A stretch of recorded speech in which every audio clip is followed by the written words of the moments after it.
안녕하세요, 시청자 여러분. 처음으로 인사를 드리게 된 40대 여자입니다. 저는 삼형제 중 제일 맏아들인 남편과 결혼해서 지금은 오순도순 행복하게 화목한 가정을 이루며 살고 있습니다. 하지만 온 가족이 하나 되어 지내게 된 지는 오래되지 않았습니다. 서로 켜켜이 묵은 오해들이 있기도 했고 시기 질투하는 행동들이 있기도 했었어요. 물론 한평생을 남으로 살아온 사람들이 가족이라는 틀로 갑자기 묶이게 되니까 그런 모습이 나올 수밖에 없긴 하겠지만요. 현명하게 또 깔끔하게 모든 오해를 풀고 대처를 했던 저희 가족의 지난 이야기를 한번 풀어보려고 합니다. 그럼 지금부터 제 시집살이 아닌 시집살이 이야기를 한번 시작할게요. 끝까지 재미있게 들어주시면 감사하겠습니다. 앞에서 말씀드렸듯이 저는 삼형제 중 장남에게 시집을 가게 되었습니다. 아들만 줄줄이 셋인 집이고 딸이 귀한 집이라면서 시부모님이 저 결혼할 때 제발 손녀딸 한번 안아보는 게 소원이라고 하셨어요. 저는 소원이라고까지 오바해서 말씀하실 필요가 있나 싶었는데 동서들도 줄줄이 아들만 낳았더라고요. 어쩐지 저 결혼할 때 손 꼭 잡고 딸 이야기만 하신다 싶었죠. 우리 남편이 저랑 유학 시절에 만나서 공부를 마치고 결혼을 하게 된 케이스라 삼형제 중에서는 가장 늦게 결혼을 하게 되었습니다. 다행히 시부모님께서 순서에 상관없이 짝만 맞으면 빨리 결혼해라 주의였기에 장남이 장가를 못 갔음에도 둘째 서방님, 셋째 서방님 모두 일찍 결혼을 하셨어요. 동서들은 그러니까 시부모님과 저와 훨씬 오래된 사이고 사이도 좋았습니다. 저희 시모가 항상 며느리들이 최우선이다 하시면서 배려도 많이 해주시고 챙기기도 많이 해주셨거든요. 저희 남편의 공부가 끝나질 않아서 저희는 결혼식만 후다닥 한국에서 치르고 다시 해외에 돌아가서 남편의 공부를 끝마칠 때까지 있었어요. 명절이라고 한국에 들어갔다 나왔다 할 형편도 그때는 되지 못해서 시댁 식구들이랑 친하게 지낼 수 있는 시간이 확실히 부족하긴 했습니다. 그래도 요즘은 휴대폰이 워낙 좋으니까 가족 단톡방이라는 게 존재하는 덕분에 그럭저럭 한국살의 이야기도 들을 수 있었고 시댁 행사도 들을 수 있었어요. 시부모님은 건물을 두 채 가지고 계신 분들이셨는데 한 개는 상가 건물이셨고 한 개는 주택이라서 상가 건물에서 수익이 좀 나는 정도였습니다. 그런 이야기들을 단톡방으로 듣고 있으니 저도 빨리 한국에 가서 얼굴 마주하고 이야기를 나누고 싶었어요. 워낙 단톡방에서도 동서들도 시부모님과 허물없이 이야기를 하다 보니까 좀 부럽더라고요. 둘째 동서는 의젓하게 의견들을 조합해서 어디 여행이라도 갈라치면 계획을 짜는 사람이었고 막내 동서는 애교가 많은 타입이었습니다. 저는 워낙 조용조용한 성격이라 확실한 캐릭터를 가지고 있는 동서들이 부러웠죠. 남편과 제가 만나게 된 이야기를 잠깐 하자면 우리 남편은 대학원을 진학한 인재였고 당연한 수순으로 유학길을 밟은 엘리트였습니다. 저는 대학을 졸업하고 취업도 되지 않고 삭막한 대한민국에서 벗어나 자유를 찾아보고자 워킹 홀리데이를 신청해서 외국으로 왔고요. 워킹 홀리데이로 왔으니 고삐 풀린 망아지처럼 놀다가도 낮에는 레스토랑에서 아르바이트를 하며 돈을 모았어요. 그때 남편은 제가 일하던 레스토랑에서 늘 점심을 먹었습니다. 그 동네가 한국 사람들이 잘 없기도 하고 남편은 매번 같은 메뉴만 먹던 사람이라 좀 궁금해졌어요. 생긴 것도 꽤 멀끔하고 늘 신문이나 영어가 잔뜩 쓰여있는 책을 읽던 남편에게 조심스럽게 이야기를 걸었고 어느 날부터는 점심을 저와 함께 먹게 되었습니다. 자상한 면모가 넘치던 남편에게 제가 홀딱 반해버렸고 저희는 결혼을 꿈꾸게 되었죠. 남편의 동생들, 그러니까 서방님들은 일찌감치 회사에 다니고 있었고 다복한 가정을 꾸리라는 시부모님의 염원대로 결혼도 일찍 했더라고요. 당시 갓난아기이던 조카들을 보여주는데 어찌나 귀엽던지. 저도 남편의 아이를 낳으면 이런 모습의 아이가 태어날까 꿈도 꾸게 되었습니다. 아무튼 이미 동서가 둘이나 생긴 마당에 잘 지내봐야겠다고 생각하면서도 시차 때문에 자주 연락을 할 순 없었어요. 저희가 잠깐 한국에 2주일 정도 나가서 결혼식만 딱 올릴 때 그때 만나 밥 한 번 먹고 인사하고 한 게 가족 만남의 끝이었습니다. 저희 부부는 아예 해외에서 둥지를 틀려고 마음을 먹었어요. 한국에 1년에 한두 번 나가면 되지 않을까 싶었고 남편과 제가 이미 해외 생활을 꽤 했기 때문에 나쁘지 않은 결정이라고 생각했습니다. 남편은 학생 신분으로 있었지만 비자 처리가 오히려 좋았고 저는 남편의 배우자로 비자를 얻게 되었거든요. 이대로 취직하면 영주권 받는 것도 어렵지 않다고 해서 저희는 외국 기업의 연구실을 알아보았어요. 그런데 그때 한국에 있는 유명한 제약회사에서 남편에게 개인 연구실을 주겠다는 제안이 온 겁니다. 제품 개발에 참여하면서 개인 연구실을 주고 연봉도 꽤 좋은 조건으로 맞춰주겠다고 했어요. 그때 저희는 조금 고민이 되더라고요. 외국 기업이 좀 더 자유로운 사내 문화가 있지 않을까? 지금 와서 한국에 가면 우리가 적응할 수 있을까 하는 고민들이요. 그런 고민들이 무색하게 제가 임신을 했다는 사실을 알게 되었고 남편은 서둘러서 한국으로 들어가기로 결심을 했습니다. 하지만 학교에서 하던 연구까지는 마치고 돌아가야 한다는 조건이 있었기 때문에 만삭 때쯤에나 한국으로 들어갈 수 있게 되었어요. 6개월이 넘는 시간 동안 남편은 일을 빨리 마치기 위해 열심히 밤샘 연구를 하게 되었고 저는 태교에 집중했습니다. 한국에 있는 조리원이 좋다고 하던데 엄마한테 예약을 해달라고 연락도 하고요. 몇 년 만에 한국에 가는 건지 설레는 마음으로 디데이를 세기도 했습니다. 하지만 모든 게 계획대로 착착 움직여지지는 않죠. 임신 8개월쯤 드디어 귀국 일주일 남겨두고 뱃속의 아이가 뭔가 잘못된 건지 배가 너무나도 아파오기 시작했습니다. 서둘러 응급실로 향했고 조산으로 아이를 낳게 되었습니다. 한국말로는 팔싹동이라고 하죠. 아이가 조금 작게 태어난 탓에 인큐베이터 안에서 몇 개월을 더 지내야만 했어요. 당연히 귀국은 미뤄지게 되었고 출생신고도 외국에서 하게 되었습니다. 몸조리를 하고 아이가 장시간 비행을 할 수 있는 체력이 올 때까지 기다리느라 6개월을 더 외국에서 보내야 했어요. 당연히 부모님도 시부모님도 너무나도 안타까워하시면서 아이와 산모가 건강하게 비행할 수 있을 때까지 기다려 주셨습니다. 가족들이 그렇게 저희 편에서 이야기를 해주실 때마다 오히려 죄송스럽더라고요. 몇 년 만에 돌아가는 건데 얼마나 기다리셨을까 싶어서요. 그리고 남편을 스카우트한 회사도 걱정이 되었죠. 당장 6개월이라는 시간이 밀리게 되었으니까요. 하지만 남편의 회사에서도 미뤄진 우리의 귀국을 기다려 주시기로 했습니다. 지역 특성상 아이의 출생 신고를 더는 미룰 수 없어 외국 국적을 가지게 된 게 조금 까다롭긴 했지만 한국으로 간다는 사실이 너무 설레어서 다 괜찮았어요. 거기다가 저희 아이의 성별이 딸이었거든요. 딸 타령을 하시던 시댁에서는 완전 경사났다고 너무나도 좋아하셨어요.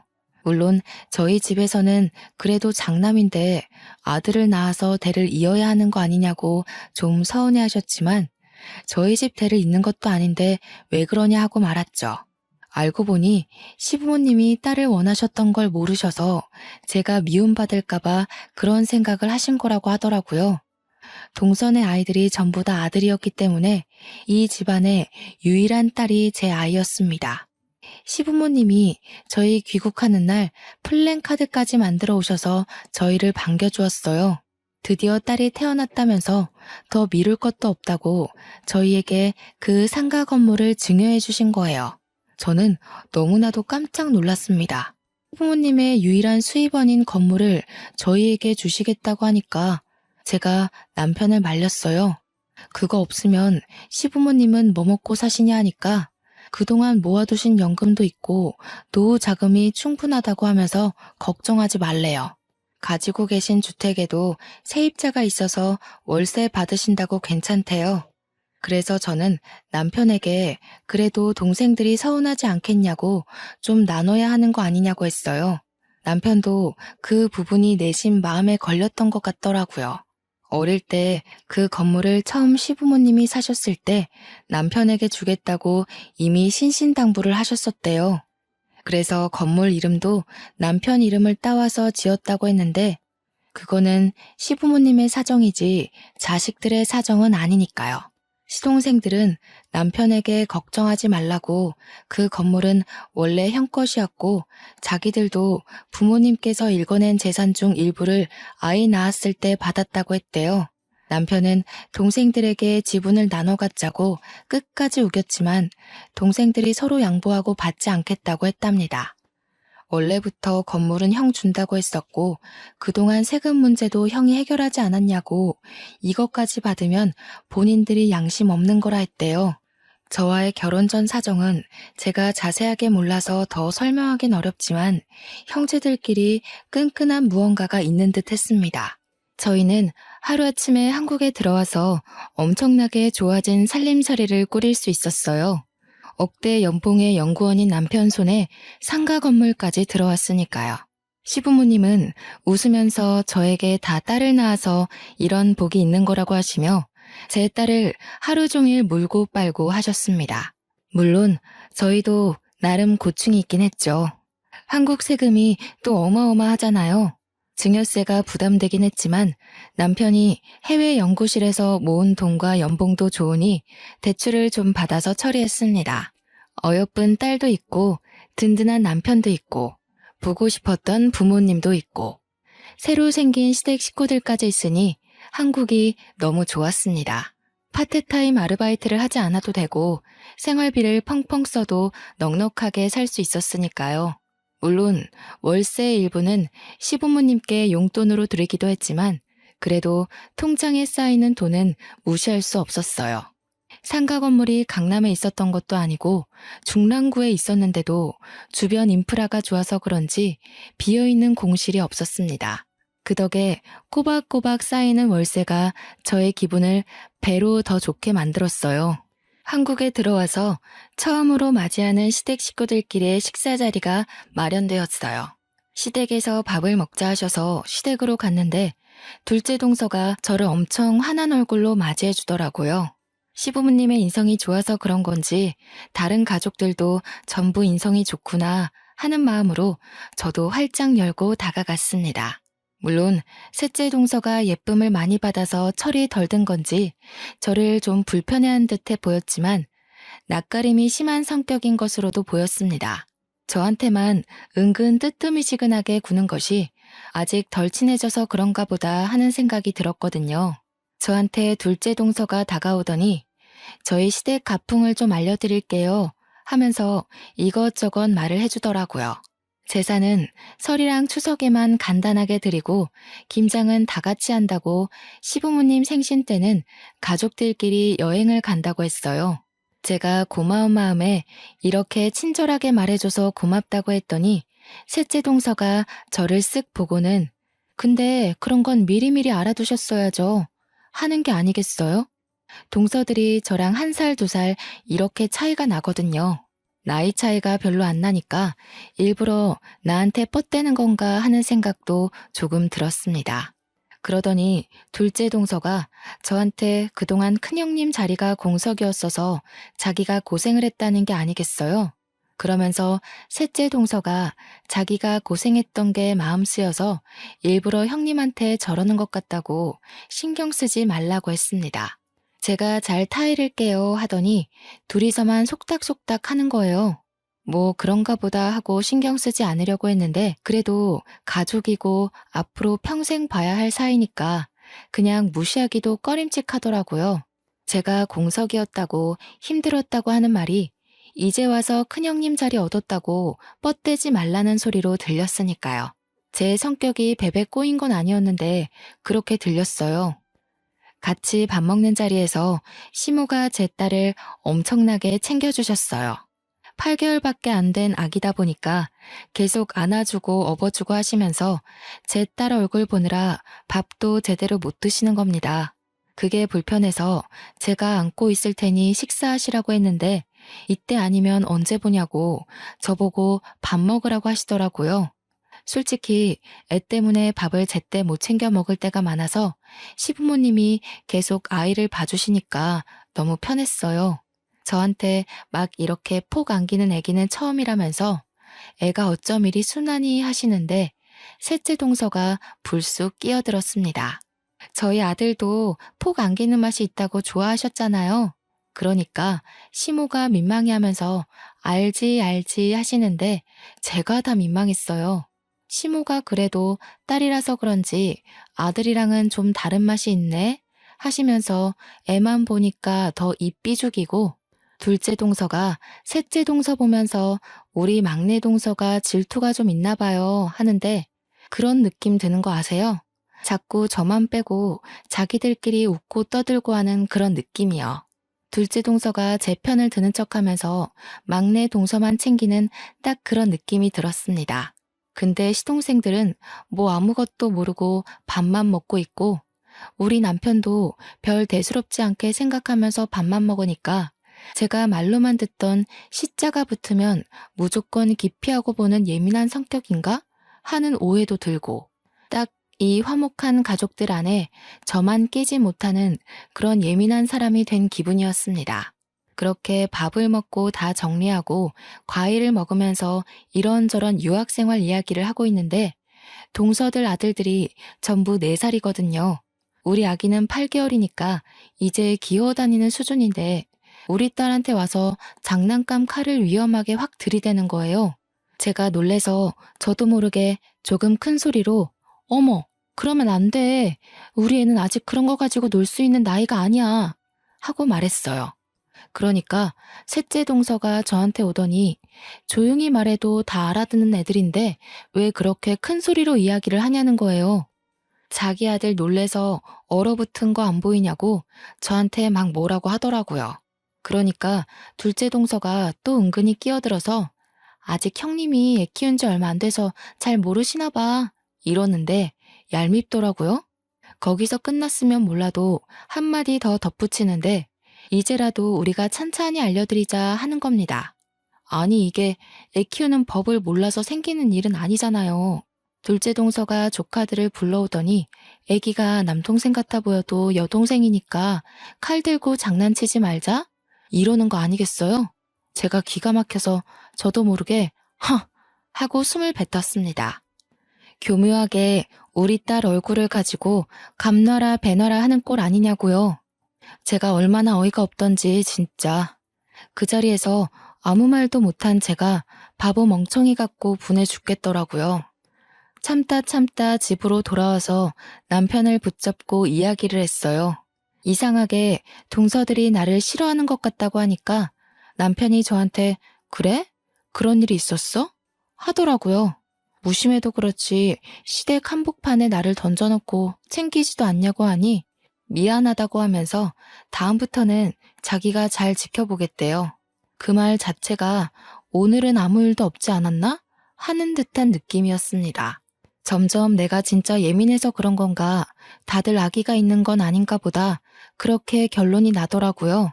제 속이 갈팡질팡하니까 너무 찜찜하기도 하고 그렇게 시간이 조금 더 흐르니 추석이 다가왔어요. 우리 아이랑 같이 시댁에 먼저 가기로 했습니다. 남편은 급한 일이 갑자기 생기는 바람에 조금 늦게 연구실에서 출발한다고 하길래 저는 점심때쯤에서 시댁에 먼저 갔어요. 제사를 간단하게 지낸다고는 했지만 그래도 음식을 하는데 제가 손 놓고 보고만 있을 순 없으니까요. 그런데 시댁에 아무리 배를 눌러봐도 아무 기척도 없고 문도 열어주지 않는 겁니다. 시모에게 전화를 해봐도 무응답이고 동서들도 제 전화를 받지 않았어요. 연구실에 있는 남편에게 전화해봐야 조금만 기다려봐, 장 보러 가셨나? 하는 말만 돌아오고요. 그렇게 1시간을 넘게 기다리니 시모에게 전화가 오더라고요. 저 문 앞에서 기다리다가 아무 기척도 없어서 근처 카페에 왔어요. 하고 말씀을 드리니까 시모가 화들짝 놀라시는 거예요. 오늘 늦게 온다고 하지 않았니? 잠깐만 기다리렴 하시더니 동서들이랑 우르르 집으로 오시는데 목욕 바구니를 들고 계셨어요. 셋째 동서가 저한테 아니 왜 벌써 오셨어요? 늦게 오시는 줄 알았는데 이러더라고요. 집에서 애 키우시면서 늦는다고 통보하셨길래 친정 갔다 오시는 줄 알았다고 은근히 비꼬면서 이야기하는 겁니다. 제가 분명 둘째 동서가 몇 시쯤 오냐고 미리 전화가 왔었기에 점심때쯤이면 갈 수 있을 것 같다고 했거든요. 아이 11시쯤 낮잠 한숨 재우고 갈 거라고요. 저도 참기 힘들어서 둘째 동서한테 내가 점심때쯤 간다고 했잖아 동서 이러니까 자기네들은 오전에 이미 모였대요. 저한테는 몇 시에 오냐고 물어만 봤지 몇 시에 모일 거라는 이야기는 안 했거든요. 이것저것 하다 보니까 시간이 벌써 이렇게 된지 몰랐다고 미안하다고 하는데 얼굴은 하나도 미안한 표정이 아니었습니다.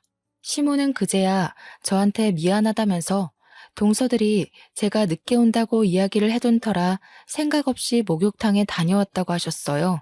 이게 뭐 시모의 잘못은 아니니까 제가 괜찮다고 하긴 했는데 느낌이 딱 쎄하게 오더라고요.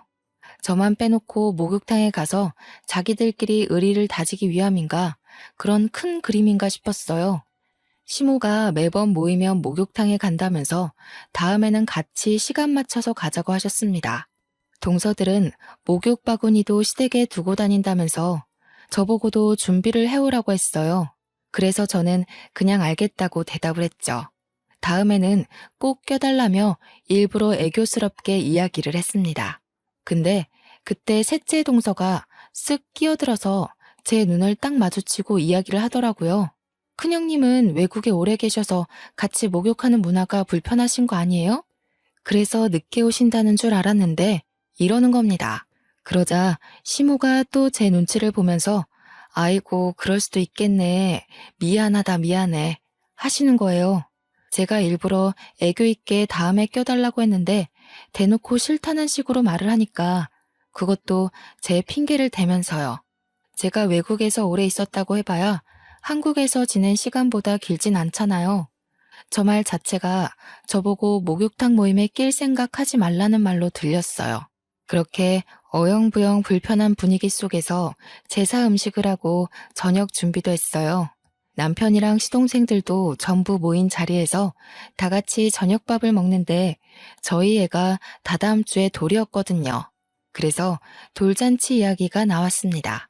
셋째 동서가 또 핀잔 주듯이 요즘 누가 돌잔치를 하냐면서 형님네 하실 거예요? 하고 묻더라고요. 그러면서 둘째 동서랑 또 서로 짝짝꿍이 맞아가지고는 자기네 때는 크게 잔치를 여는 게 유행이었다지만 요즘은 직계 가족끼리만 모여서 조촐하게 하는 게 유행이라 하더군요. 저희도 이미 직계 가족들끼리만 하려고 장소를 다 대여해둔 상황이었어요. 그래서 우리도 스몰 웨딩처럼 스몰 돌잔치를 할 거라고 했어요. 그러니 셋째 동서가 그제야 속내를 털어놓더라고요. 아, 부담되겠네. 작은 형님이랑 저랑 뭐 서로 결혼하고 애 낳고 시기가 비슷해서 선물을 주고받고 하긴 했는데 큰 형님은 저희한테 뭐 준 것도 없이 받아만 가시겠네요. 그러니까 남편이 제가 했던 말이 기억이라도 난 건지 눈살을 찌푸리면서 셋째 동서한테 한마디 하더라고요. 빈손으로 와도 아무 소리 안 할 테니까 마음이나 곱게 준비해서 오라고요. 우리 남편이 평소에 말을 예쁘게 부드럽게 하는 편인데 툭 쏴서 이야기를 하니까 다른 가족들도 전부 꿀먹은 벙어리가 됐어요. 저도 짜증이 났지만 남편이 저렇게 말해주니 고마워서 끄덕이면서 남편 편을 들었죠. 그러니 둘째 동서가 거기서 분위기를 푼답시고 한 소리가 글쎄 분위기를 더 쎄하게 만들었습니다. 그래도 형님네는 건물 받으셨으니까 평생 선물 다 받은 거나 마찬가지죠 뭐. 시부모님도 얘네가 왜 이러나 하는 눈빛으로 동서들을 보고 표정을 싹 고치시는데 둘째 동서랑 셋째 동서만 신나서 웃더라고요. 분위기가 이상해진 걸 모르는 척 하는 건지 아니면 모르는 건지 가늠이 안 갔어요. 둘째 서방님이 심상치 않은 분위기에 둘째 동서한테 다 끝난 이야기는 뭐하러 하냐고 핀잔을 주니까 둘째 동서가 아무것도 모른 척 하더라고요. 눈 동그랗게 뜨고서는 내가 뭘? 그냥 축하드린다고 이야기한 건데? 하는데 그 말에 뼈가 있다는 걸 누가 모를까요? 아무리 눈치 없는 사람이 와도 이 분위기가 나를 축하하는 분위기는 아니구나 하고 느낄 정도였어요. 우리 남편이 더 이상은 참기가 힘들었는지 피식 웃으면서 이야기를 이어갔습니다. 내가 이런 말 나올까봐 지분을 나눠 갖자고 그렇게 이야기를 한 건데 우리 동생들이 집안에서 입단속은 잘 안 시키나 봐? 그러니까 되려 동서들이 아니에요 이러면서 헐레벌떡 진짜 순수하게 축하의 의미였다고 이야기를 했어요. 그런데 누가 그 말을 순수하게 믿겠습니까? 시부가 되려 동서들에게 자중하라는 식으로 이야기하시면서 불편한 기색을 내보이고 서방님들도 전부 동서들을 째려보는 걸로 마무리가 됐습니다. 저는 제가 나서서 좋을 게 없다는 걸 알았기에 조용히 밥만 먹었어요. 그렇게 아슬아슬하게 3년이라는 시간을 보냈습니다. 여전히 저는 은근히 왕따를 당하며 온갖 행사에서 배척을 당했어요. 예를 들면 시부모님 생신 때 동서들끼리 선물을 준비할 때도 저한테만 말을 안 해줘서 저만 빈손으로 가기도 했고요. 물론 그 뒤로 더럽고 치사해서 혼자 따로 준비해서 선물을 챙겼죠. 그러니까 오히려 저한테 너무 튀는 행동 하시는 거 아니냐고 서운하다고 하더라고요. 정작 서운한 사람이 누군데 그렇게 말을 하는지. 이런 건 정말 기본 중에 기본이었습니다. 은근히 저랑 불꽃 튀기면서 경쟁을 하려고 하는데 나중에는 제가 지쳐서 그냥 손을 놔버렸어요. 시부모님은 맏며느리가 무뚝뚝한 아이다 라고 생각하시는지 저한테 뭘 바라지도 않으셨고요. 저만 빼놓고 시부모님 모시고 백화점을 간 걸 당당하게 SNS에 올리지를 않나. 명절 때도 교묘하게 저만 시간을 다르게 불러서 목욕탕 모임에 빼버리질 않나. 우리 시모는 제가 외국 살다 와서 같이 목욕하는 걸 싫어하는 줄 알고 계속 저를 부르지 않으셨고요. 한 번은 여행을 갔는데 둘째 동서가 저한테 아무것도 준비해오지 말라고 단단히 일러두는 겁니다. 형님이 따로 뭘 챙겨올까봐 오히려 지들이 불편하다면서 만나서 장을 볼 거니까 걱정하지 말라고요. 그런데 진짜 만나서 장 볼 것만 빼고 동서들이 완전 보따리짐을 들고 왔더라고요. 저한테는 아무것도 준비하지 말라고 하더니요. 블루투스 스피커부터 시작해서 각종 게임에 술에 반찬에 집안 살림을 다 쓸어왔나 싶을 정도로 챙긴 거예요. 아무것도 준비하지 말래서 나는 그냥 몸만 왔는데 너무 가볍게 왔나 봐 미안해 하고 인사치레를 하니까 셋째 동서가 끼어들어서 말하더군요. 큰형님이 잘 모르시는 게 하루 이틀도 아니고 괜찮아요. 이런 식으로요. 저는 억울해서 진짜 눈물까지 나올 것 같았지만 꾹 참았어요. 둘째 동서가 얄밉게 저한테 큰형님이 아무거나 준비해 오실까봐 가볍게 오시라고 한 거예요 하는데 도대체 제가 뭘 잘못했길래 이렇게까지 나를 미워하나 싶었습니다. 이게 전부 저를 깎아내리는 말이라는 걸 모를 리가 없으니까요. 너무너무 열이 받았어요. 3년이나 지속된 은근한 따돌림에 제가 먼저 말을 하자니 치졸한 사람이 되는 것 같고 참고 있자니 평생 당할 것 같고 결국 어디 털어놓을 데가 없어서 우리 집 올케한테 얘기를 했어요. 그러니까 올케가 그 집 동서들이 여우네 이러면서 우리 신우가 된통 걸렸네 어쩌면 좋아 이러더라고요. 알면서도 내가 뭘 어떻게 해야 할지 모르겠다고 현명한 방법을 알려달라고 하니까 올케가 저보고 돈지랄을 한번 해보래요. 어차피 살림살이도 넉넉한데 돈 팍팍 써가면서 아예 길을 죽여버리라고요. 완전 최고급으로 코스 짜서 시부모님만 모시고 여행을 한번 다녀오면 다들 분해할 거라고 하길래 해볼까 싶었죠. 그래서 연말에 인천에 있는 5성급 호텔을 예약하고 완전 큰맘 먹고 남편이랑 준비를 했어요. 레스토랑도 완전 야경 잘 보이는 그런 고급 레스토랑 예약까지 다 해두고요. 시부모님 선물도 명품으로 준비했습니다. 우리 가족이랑 시부모님만 해가지고 2박 3일 코스로 놀러가서 일부러 동서들 보라고 SNS에 사진을 막 올려뒀죠. 그랬더니 동서들이랑 저랑 셋이 있는 단톡방에 난리가 난 거예요. 어떻게 자기들만 빼놓고 갈 수 있냐부터 시작해서 좋은 데 가셔서 좋겠다고 난리 법석이더라고요.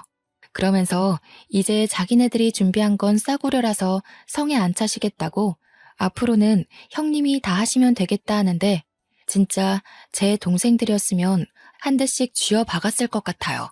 그래도 열등감 폭발하게 만들었으니 이번 작전은 성공인가 싶었죠. 그랬는데 둘째 동서가 저한테 선을 넘더라고요. 건물 받아서 재력 과시하려고 그러시는 거냐면서 없는 사람 서럽게 만든다고 제가 시부모님 모시고 좋은 데 간 게 그렇게 안이 꼽냐고 물어봤습니다. 그러니까 셋째 동서가 단톡방에 장문의 문장을 저에게 보냈어요. 작은 형님께 제가 맨날 들어서 알고 있어요. 큰 형님이 저희 집 작은 형님네 집 전부 무시한 이야기들이요. 국적도 일부러 보란 듯이 외국 국적 가지고 싶어서 거기서 출산하고 오신 거 저희가 모를 줄 알아요? 큰형님이 건물 지분 나누자고 할 때도 싫다고 하셨다면서요. 그래서 아주버님께서 말로만 건물 지분 나누자고 하고 행동은 안 하신 거라던데. 목욕탕 가는 것도 외국에선 그런 남사스러운 짓 안 한다고 우리가 이상한 거라고 하셨다면서요. 제가 처음엔 큰형님 생겨서 정말 좋아했었는데요. 그 이야기 듣고 완전 실망했어요. 그러니까 둘째 동서가 갑자기 나타나서는 아니 무슨 그런 이야기들을 미주알 고주알 다 하는 거야? 하면서 톡방을 나가버리는 겁니다. 저는 셋째 동서의 톡에 정신을 못 차리겠는 거예요. 이게 다 무슨 말도 안 되는 소리인가 싶고 제가 언제 국적 가지고 우스대기를 했나 건물 지분 가지고 아까워하길 했나 오해가 있어도 단단하게 오해가 있는 것 같아서 셋째 동서에게 바로 전화를 걸었습니다. 한참을 받지 않다가 전화를 받더라고요. 목소리가 이미 저에게 말실수를 했다는 느낌이 팍팍 드는 목소리였어요. 막내 동서, 톡방에 한 이야기들이 다 무슨 말이야? 누구한테 들었어? 이미 엎질러진 물이니까 다 이야기할게요. 전부 다 사실 맞잖아요. 제가 작은 형님께 다 들었어요. 그동안 작은 형님한테 되바라졌다고 그러셨다면서요. 우리 아들이 큰 조카 괴롭힌다고 지 엄마 닮아서 못되어 처먹었다고 그랬다면서요. 제가 그런 말 듣고도 형님한테 잘 지내자고 할 수 있겠어요? 저는 머리가 핑 도는 기분이었습니다. 결단코 제 가슴에 손을 얹고 그런 말을 한 적이 없었거든요. 제가 미치지 않고서야 그런 이야기를 둘째 동서에게 할 리가 없잖아요. 나는 둘째 동서한테 그런 말 한 적도 없고 따로 톡을 하거나 전화를 한 적도 없어. 오히려 동서들이 나를 싫어한다고 생각해서 더 잘 지내보려고 했지. 그게 무슨 말이에요? 그런 말을 한 적이 없으시다고요? 나도 매번 목욕탕 모임에 끼고 싶었는데 무슨 소리를 하는 거야 정말. 동서들이 나랑 같이 가기 싫어서 은근히 왕따 시키는 거 내가 모를 줄 알았어? 나한테만 매번 언제 모이는지 시간을 알려주지 않았잖아. 그래서 그냥 오후에 시댁에 가기 시작한 거야. 그리고 우리 아이도 조산으로 팔싹동이로 나와서 어쩔 수 없이 인큐베이터 신세를 지느라 외국 국적을 가지게 된 거야. 이 부분은 시어머니께서 잘 설명해 주신 줄 알았는데 왜 내가 외국 국적을 굳이 가지려고 거기서 애를 낳고 오겠어. 하지만 작은 형님이 그러셨단 말이에요. 큰 형님이 저희 무시하려고 일부러 조카한테도 영어로 이야기하고 그런 거라고요. 저희 아이가 4살이 되면서 간단하게 말을 하기 시작했어요. 그때부터 남편과 저는 일부러 아이에게 영어로 말을 걸기 시작했습니다. 요즘 조기 교육이 그렇게 시작된다고 하기도 하고 저희가 나중에는 외국에 다시 나가서 살 생각이 있었기 때문이었어요. 아이 국적이 외국이기도 하고 영어를 어릴 때 친숙하게 받아들일수록 어휘력이 좋아진다고 생각했거든요. 그래서 일부러 집에서는 영어로 대화를 하고 있었단 말이죠. 아이가 양쪽 언어를 쉽게 받아들였으면 하는 마음에서 한마디로 부모 욕심이었죠.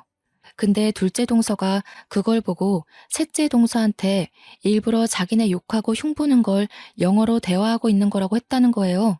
작은 형님이 영어를 조금 할 줄 아신다고 했어요. 저는 미용고등학교 나와서 영어랑은 담쌓고 지내서 무슨 말인지 전혀 몰랐거든요. 작은 형님이 지금 큰 형님이 우리 욕하고 있는 거라고 대놓고 하고 싶으니까 일부러 영어 쓰는 거라고 하셨어요. 셋째 동서는 완벽하게 오해를 하고 있었던 거죠. 저는 전혀 아니라고 오해를 다 풀어주었습니다. 조카들 욕한 적도 전혀 없다고 했고 그동안 둘째 동서가 쌓아둔 이야기를 다 듣고 해명했어요. 그러니 저에게 진심으로 사과를 하더라고요. 자기가 그동안 한 사람 말만 듣고 너무나도 큰 오해를 했다면서 설에 만나서 이야기를 하기로 했습니다. 설날에 일부러 셋째 동서한테 시간을 물어봐서 일찌감치 목욕탕 모임에 끼었어요. 둘째 동서가 무척 당황해했지만 저는 완전히 무시로 일관하고 시모 옆에 팔짱 끼고는 목욕하고 와서 제사 음식도 만들었습니다. 남편들도 다 와서 돕고 있는데 제가 셋째 동서랑 잘 지내고 있으니까 둘째 동서가 뭔가 조바심이 났나 봐요. 갑자기 우리 아이의 얼굴을 진하게 바라보더니 웃으면서 이야기를 하더군요. 우리 하나뿐인 손녀가 예뻐야 할 텐데 큰일이네요. 그래도 나중에 쌍꺼풀이랑 코 수술하면 괜찮겠다. 제가 그 말에 열이 받아서 둘째 동서를 째려보았습니다. 우리 남편도 열받았는지 정색을 하고 있었어요. 셋째 동서가 맨날 나서서 싫은 소리를 하던 애였는데 둘째 동서가 다 시킨 일이었나 봐요. 셋째 동서가 말처럼 움직여주지 않으니 지가 나서서 이야기를 한 거죠. 제가 이때다 싶어서 둘째 동서에게 이야기 좀 하자고 했습니다. 그게 다 무슨 소리야? 안 그래도 셋째 동서한테 그렇게 내용을 봤다고 하더라. 그러니까 시부모님도 서방님들도 전부 다 당황해서 둘째 동서를 바라보는데 시침이 뚝 떼고 그게 다 무슨 소리냐고 오히려 화를 내더군요. 그러니 셋째 동서가 제 편을 들면서 이야기를 했어요. 작은 형님이 그러셨잖아요. 외국 국적 가지려고 일부러 원정 출산한 거다. 우리 못 산다고 무시한다. 우리가 무식한 거 알고 일부러 영어로 대화하는 거라고요. 그게 다 오해인 줄도 모르고 제가 형님을 괜히 싫어했던 거 있죠? 그러니 시모가 놀래서 둘째 동서한테 너 그게 진짜니? 이러면서 완전 화를 내시는데 둘째 동서가 울음이 터졌더라고요. 둘째 서방님도 그러고 가족들이 전부 둘째 동서만 쳐다보고 그게 진짜냐고 화를 내니까요. 시부도 나중에는 꼴도 보기 싫다고 너 나가라고 하는데 결국 둘째 동서 없는 설날을 보내게 됐습니다. 근데 그렇게 또 쫓겨나는 꼴을 보고 있자니 제 마음이 불편하더라고요. 둘이 따로 이야기를 했어야 했나, 내가 너무 가족들 다 있는 데서 이야기했나 싶어서요. 설 연휴가 지나서 주말에 남편이랑 무겁게 있는데 둘째 동서와 둘째 서방님이 집으로 찾아왔더라고요. 남편이 할 이야기 없다고 하는데 제가 일단 들어와 보라고 했어요. 그러니 그 사이에 살이 쪽 빠져서 퀭한 동서가 무릎부터 꿇고 잘못했다고 비는 거예요. 형님, 제가 괜한 질투심에 형님께 해서는 안 되는 짓을 했어요. 저희 집만 유일하게 맞벌이로 아등바등 사는 것도 자격지심이 생기고 형님네가 건물 받은 게 너무 질투가 났어요. 여유롭게 사는 거 보고 너무너무 부러워서 그랬어요. 죄송해요. 눈물을 뚝뚝 흘리면서 이야기를 하는데 남편은 계속 팔짱 끼고 한숨이고 둘째 서방님도 죄 지은 사람처럼 고개 숙이고 있고 저도 어찌해야 할지 모르겠더라고요. 이대로 용서를 해주자니 4년 동안 은근히 왕따 당한 것도 서러웠고요. 그렇다고 그대로 복수를 해주자니 맏며느리로서 그래서는 안 될 것 같다는 생각이 들었습니다. 제가 아무 말도 하지 않자 둘째 동서가 계속 울면서 이야기를 이어갔습니다. 저도 집에서 애만 키우고 싶은데 그럴 형편이 못 되고 친정도 어렵게 살고 있어서 나갈 돈이 많았어요. 제 꿈이 작게 카페를 차려서 여유롭게 사는 건데 건물이 냉큼 형님네로 갔다고 하니까 제가 돌았나 봐요. 제가 정말 잘못했어요. 용서해 주세요. 남편은 저한테 어떻게 했으면 좋겠냐는 얼굴로 바라보고 솔직히 시부모님 앞에서 괜한 이야기를 꺼낸 저도 좀 불편했거든요. 시부가 그렇게 매몰차게 둘째 동서를 쫓아낼 거라곤 생각도 못했고요. 그래서 동서한테 솔직하게 이야기를 했어요. 지금 당장 카페를 차린다고 먹고 살 수 있겠어? 나중이라도 여유가 생기면 그때 우리 건물 1층에 가게 내줄게. 그때까지만 고생하고 앞으로는 우리 서로 얼굴 붉히지 말고 살자. 나도 너무 서운하고 괘씸해서 용서해주고 싶지 않지만 가족 간의 화합이 중요하다고 생각하시는 시부모님 생각해서 내가 딱 한 번만 눈 감고 넘어가 주는 거야. 알겠어? 그러니 둘째 서방님도 저한테 고맙다면서 죄송하다고 계속 사죄를 했어요. 자기 와이프가 그러고 다닌 줄 몰랐다고 앞으로는 안팎으로 잘 살피겠다고 했어요. 뭐 이렇게까지 하는데 남편 체면도 있고 해서 용서하기로 했습니다. 그 뒤로는 둘째 동서가 명절이고 행사고 제 눈치부터 살피고 시댁에서도 제 눈치 살피느라 바쁘더라고요. 셋째 동서는 제 옆에 찰싹 달라붙었는데 요 지집에도 솔직히 박쥐 같은 면모가 없는 건 아니라서 은근히 꼽주면서 지내는 중입니다. 그럼에도 불구하고 가족이라는 끈끈한 터울 안에서 여전히 명절이면 시모와 저와 동서들은 목욕탕 모임을 즐기고 있어요. 캐캐 묵은 때를 벗겨내며 올해는 더 돈독하게 지내자고 서로를 다독여주며 그렇게 살고 있습니다. 한때는 서로 은근히 미워하고 시기하고 질투했다면 지금은 조금 달라진 모습으로 서로를 대하고 있어요. 폭파되었던 단톡방도 다시 활성화되었고 서로 자식들의 교육을 공유하면서 지내고 있습니다. 물론 저도 시댁에서 영어를 쓰지 않기로 약속했고요. 오해가 늘어나면 안 되잖아요. 동서들은 저에게 더 의지하게 되었고 저도 동서들에게 의지하게 되었습니다. 가끔 서로가 오해가 생길 법한 일이 있어도 결국에는 잘 풀어나가는 그런 사이요. 당시에는 이런 관계로 발전될 거라 생각도 못했는데 너무 잘 됐죠? 저도 용서하고 화합하고 나서 든든한 아군이 생긴 것 같아서 너무나도 행복하고 좋습니다. 우리 시부모님도 그런 저희들을 응원해주고 계십니다. 여러분도 캐캐 묵은 때를 벗겨내고 새로운 마음가짐을 가져보시는 건 어떨까요? 앞으로는 미움보다 이해를 하며 살기로 했습니다. 저희 가족의 미래를 앞으로도 응원해주세요.